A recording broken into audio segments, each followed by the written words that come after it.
Supercuts!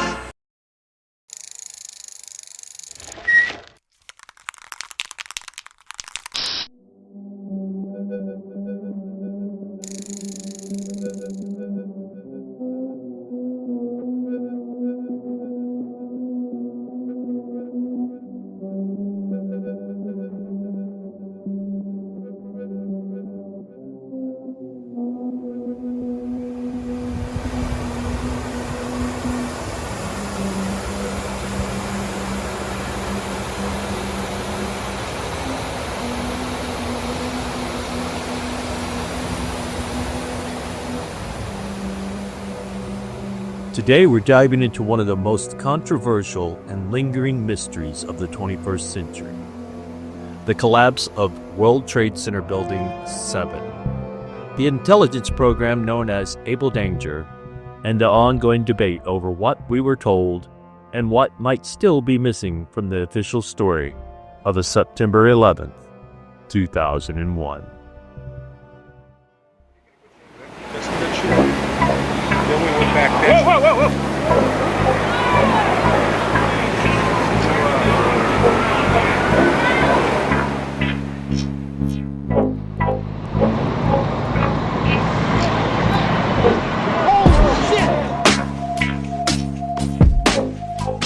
The Tower 7 one is the weirdest one of all, because when you watch that one, that was like, why does that collapse like that? Yeah. Like, it's just strange.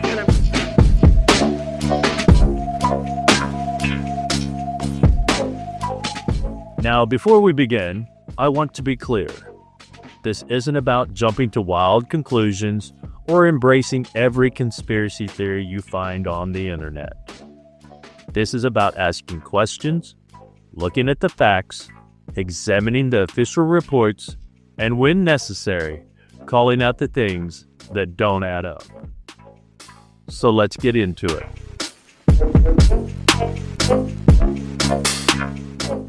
The tragic events of 9/11 led to thousands of lives lost, a reshaping of U.S. foreign policy, and a new era of global tension. But they also sparked a wave of skepticism. For years, people have questioned the how and why behind that day, not out of disrespect for the victims, but out of a desire to understand what really happened. Among the most persistent and widely circulated theories are these. A controlled demolition. The ideal that the World Trade Center towers and WTC 7, in particular, fell in a way far too clean and symmetrical to be caused by plane impacts and fire alone. Foreknowledge and an inside job. Claims the belief that certain officials had warning signs but either ignored or deliberately allowed the attacks. The Pentagon conundrum. Some question whether a plane really hit the Pentagon at all. Flight 93. Was it really brought down by passenger resistance or something else? Anti-Semitic tropes. Sadly, these continue to surface, falsely accusing Jewish people or Israel of foreknowledge, claims that are not only unsubstantiated, but offensive and harmful. I would have done a legitimate investigation to find out what exactly happened on 9/11.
10 floors in Building 7. A break in the city water main from the collapse of the towers disabled sprinklers in the lower half of WTC 7, allowing fires on those floors to burn for 7 hours. The NIST computer model was validated with evidence from videos, photos, witness accounts, and other data. It shows that heat from fires expanded long support beams, causing connections and floors to fail. So you look at the floors failing here, and eventually this column 79 is going to buckle, it fails, and then the entire vertical progression takes place. The buckled column caused additional collapsed floors and falling debris that removed support from adjacent interior columns. A chain reaction then caused other interior columns to fail in quick succession. The outside shell of the building fell. The NIST team found no evidence that explosives were involved in the collapse. And our analysis showed that even the smallest explosive charge that was capable of bringing down the critical column in the building, had it occurred, we would have seen sound levels of 120 to 130 decibels about a half a mile away. That would have been an incredibly loud sound, and that sound was not picked up by any of the videos or witnesses that we have talked to. The team found that World Trade Center 7's design was generally consistent with the relevant building codes when it was built. Our high-rise buildings in this country are very, very safe. Having a collapse of this nature is a very rare event. But here's where it gets interesting. A 4-year independent study led by Dr. J. Leroy Holsey at the University of Alaska Fairbanks, UAF, flat out disagrees. Their report concluded that, quote, fire did not cause the collapse of WTC 7 on 9/11, contrary to the conclusions of NIST, unquote. Instead, their simulation showed that the kind of symmetrical, rapid collapse we all saw could only have been caused by the near simultaneous failure of every column in the building. Now that sounds a whole lot like demolition. UAF stops short of saying who or what caused it, but they're clear. NIST fire theory doesn't hold up under structural scrutiny. So why hasn't this become a bigger deal? Why has the mainstream media largely ignored it? Why are questions around WTC 7 still treated like fringe talk when legitimate engineers are raising red flags? At the very least, shouldn't this spark a renewed investigation?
And yet, despite multiple military officers backing Weldon's claims, including Colonel Tony Schaefer and Captain Scott Philpott, the commission concluded the intel wasn't reliable enough to include.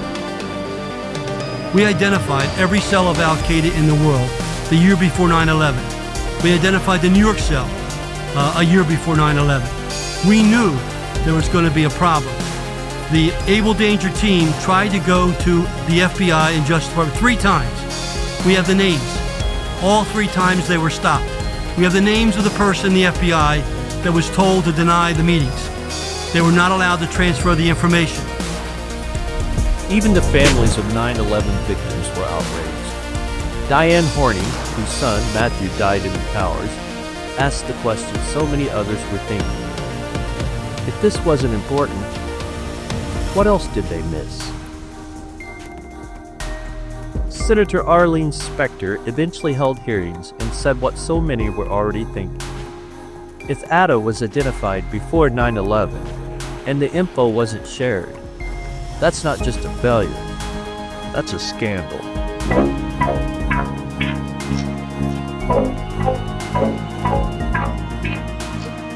Seen the BBC reporter who was speaking on camera, and World Trade Center 7 is behind her, and she says, World Trade Center 7 has just fallen. It has fallen, it is the 3rd building, and it's still standing. And 10 minutes later, Joe, the building fell. Yeah, this is ridiculous. Okay, let's talk about your BBC.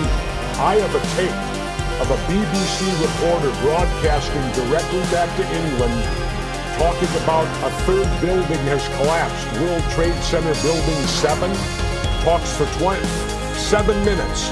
All the while she's talking, World Trade Center Building 7 is still standing right behind her. It didn't fall for another half hour. Yet they were doing a pre-broadcast back to England that yes, it's true, that this building fell and it hadn't fallen yet. To try to make so.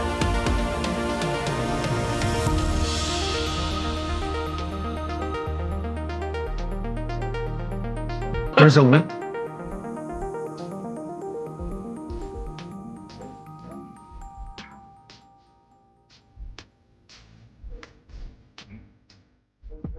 Down is already collapsed and it's right behind.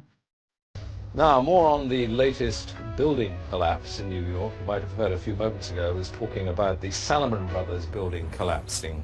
And indeed it has. It seems that this was not a result of a new attack. It was because the building had been weakened during this morning's attacks. We'll probably find out more now about that from our correspondent, Jane Stanley. Jane, what more can you tell us about the Salomon Brothers building and its collapse?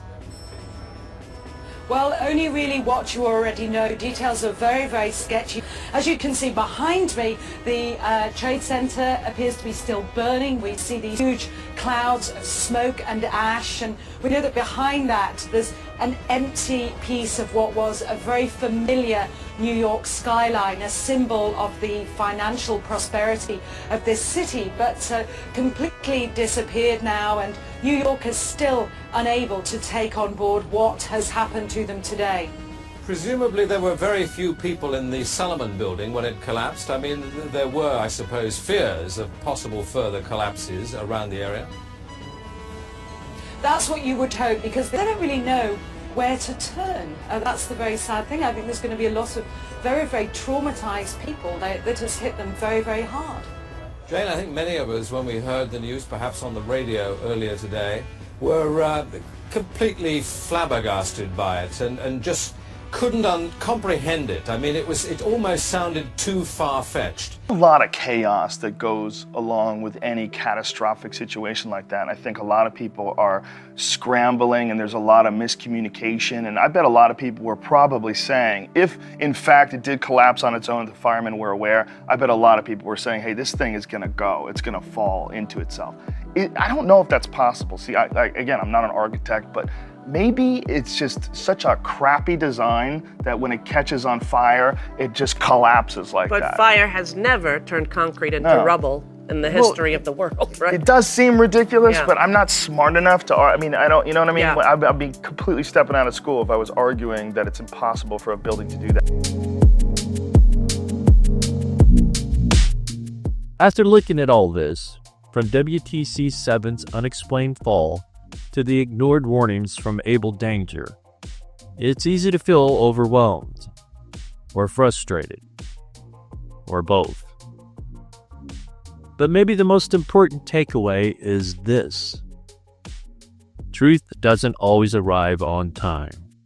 And when it does, it's often inconvenient. The point isn't to jump to wild conclusions or accuse anyone without evidence. The point is to stay curious, to ask why certain voices are silenced, why certain documents are missing, and why government narratives are treated as untouchable, even when they don't align with the evidence. We're not here to sell a conspiracy. We're here to say, hey, that doesn't quite add up. And that's not paranoid. That's responsible. You know, there's definitely still a lot of lying about that.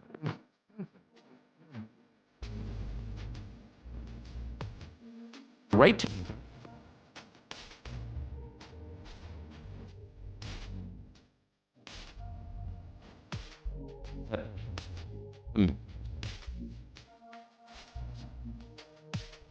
Every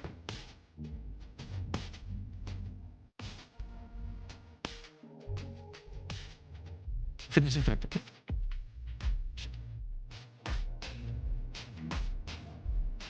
If the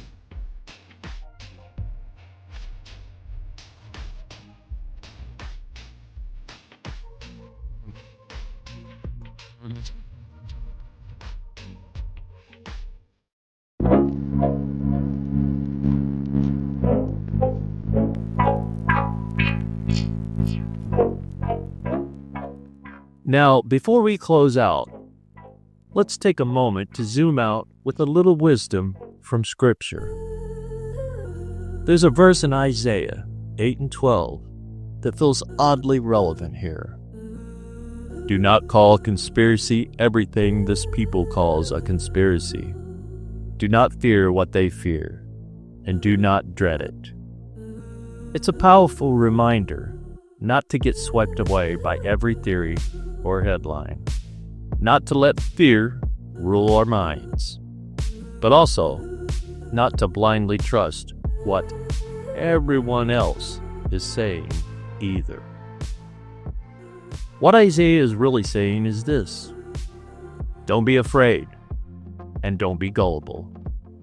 There's a middle ground, a place of discernment, a mindset that says, I will listen, I will test the evidence, I will be skeptical but fair. We're not called to paranoia as believers. We're called to wisdom. And wisdom starts with truth.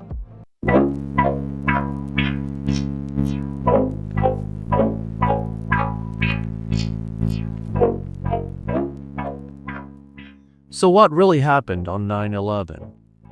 We may never know all of it, but here's what we do know. WTC 7 collapsed in a way we still don't fully understand. Abel Danger raised red flags that were never truly addressed.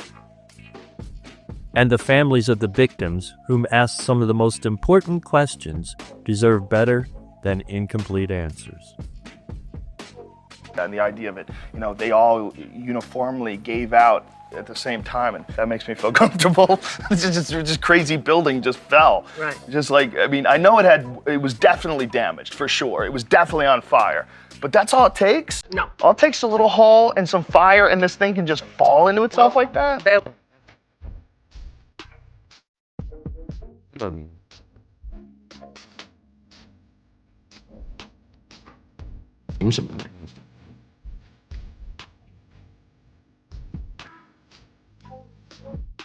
Is that your answer isn't to attack me for asking the question, then I know you're rotten. I know you're serving.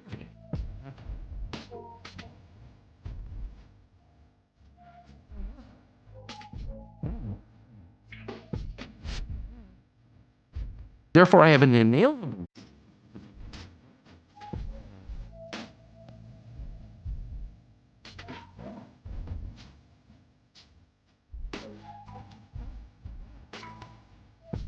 Now,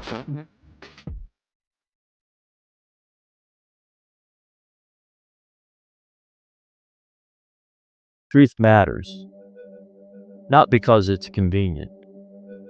Not because it's popular. But because it's right. So let's keep asking questions. Let's stay grounded. And let's keep pursuing truth.